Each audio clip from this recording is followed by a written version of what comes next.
प्राचीन काल में सत्यव्रत नाम के एक राजा राज करते थे। वह प्रतिदिन पूजा पाठ किया करते थे। उनके पास किसी भी चीज की कमी नहीं थी। वह धन दौलत से लेकर हर प्रकार की सुविधा से समृद्ध थे। हालांकि इसके बावजूद भी राजा की एक अभिलाषा थी जिसे वह पूर्ण की चाह रखते थे। दरअसल राजा सत्यव्रत को किसी प्रकार से स्वर्गलोक जाने की इच्छा थी। वह अपने जीवन में कम से कम एक बार स्वर्गलोक के सौंदर्य को देखना चाहते थे, लेकिन उन्हें इसका मार्ग नहीं पता था। इधर दूसरी तरफ ऋषि विश्वामित्र अपनी तपस्या के लिए घर से बाहर निकले। चलते चलते वह अपनी कुटिया से काफी आगे चले गए थे। काफी समय बीत गया लेकिन वह नहीं लौटे। इस कारण उनका परिवार भूख और प्यास से तड़प रहा था। राजा सत्यव्रत को जब ये पता चला तो उन्होंने ऋषि विश्वामित्र के परिवार के पालन पोषण की जिम्मेदारी ले ली।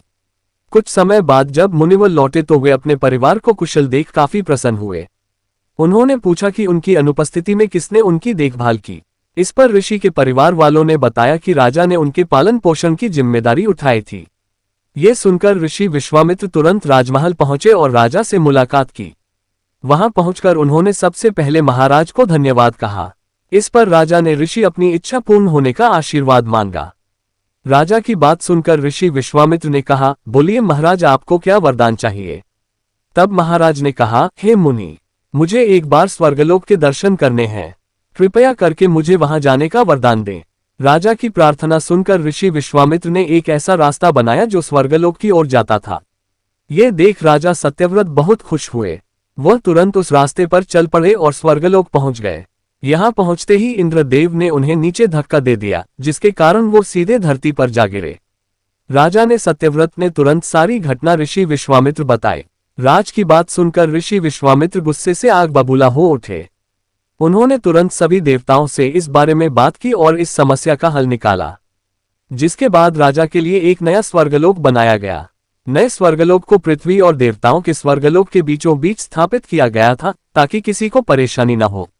नए स्वर्गलोक से राजा सत्यव्रत तो बहुत खुश हुए, लेकिन विश्वामित्र को एक चिंता लगातार सता रही थी। उन्हें डर था कि नया स्वर्गलोक कहीं जोरदार हवा के कारण गिर न पड़े।